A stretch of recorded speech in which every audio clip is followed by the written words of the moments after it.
Hello, അപ്പോൾ ഇന്നൊരു കുട്ടി ഈവനിങ് വ്ളോഗാണ് കേട്ടോ. സംഭവം ഞാനും ചേട്ടനും ജോലിയൊക്കെ കഴിഞ്ഞതിന് ശേഷം ഇറങ്ങിയിട്ടുണ്ട്. കുറച്ച് സാധനങ്ങൾ മേടിക്കാനുണ്ട്. മെയിൻ ഐറ്റം എന്ന് പറയുന്നത് ചിക്കൻ മേടിക്കാനാണ് കേട്ടോ. അങ്ങനെ ഈ പോകുന്ന വഴിയിൽ രണ്ട് സൈഡ് ഒരുപാട് കടകളാണ്. അങ്ങനെ നോക്കി നോക്കി പോയപ്പോഴാണ് ഒരു കടയിൽ മീൻ ഇരിക്കുന്നത് കണ്ട്. സംഭവം കൊഞ്ച് കണ്ടിട്ടാണ് നിർത്തിയത്. ബാക്കി രണ്ട് മീൻ ഏതാന്ന് പോലും അറിഞ്ഞുകൂടാ.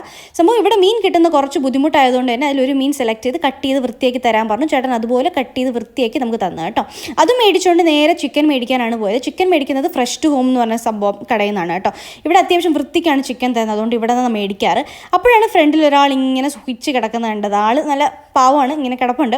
പിന്നെ ചിക്കനൊക്കെ മേടിച്ച് നമ്മൾ തിരിച്ചു പോകുന്ന വഴിക്ക് തോന്നി തൊണ്ടയ്ക്ക് എന്തോ ഒരു സീൻ ഉള്ളതുപോലെ തോന്നി. അങ്ങനെ ഒരു ഫാർമസി നിർത്തി അതിനുള്ള മെഡിസിൻസും കാര്യങ്ങളും മേടിച്ചു. പിന്നെ വീട്ടിലേക്ക് സോപ്പ് തീർന്നു പോയി. സോ അതും കൂടെ മേടിച്ച് നേരെ പോവാണ് കേട്ടോ. അപ്പോൾ ഈ കാണുന്നതാണ് നമ്മുടെ ഫ്ലാറ്റിൻ്റെ ആ ഒരു എൻട്രി പോയിന്റിൽ നിന്ന് നോക്കുമ്പോഴുള്ള വ്യൂ എന്ന് പറയുന്നത്. ഭയങ്കര രസമില്ലേ? പക്ഷേ 19ാമത്തെ നില വരെ കയറി പോകണം. അതാണ് ഒരു ടാസ്ക് എന്ന് പറയുന്നത്. എനിവേ ആ സാധനങ്ങളൊക്കെ മേടിച്ചത് ആ ലിഫ്റ്റിൽ കയറി ഇനി നേരെ റൂമിലേക്ക് പോവാണ്. അപ്പോൾ അത്രയേ ഉള്ളൂ. ബൈ.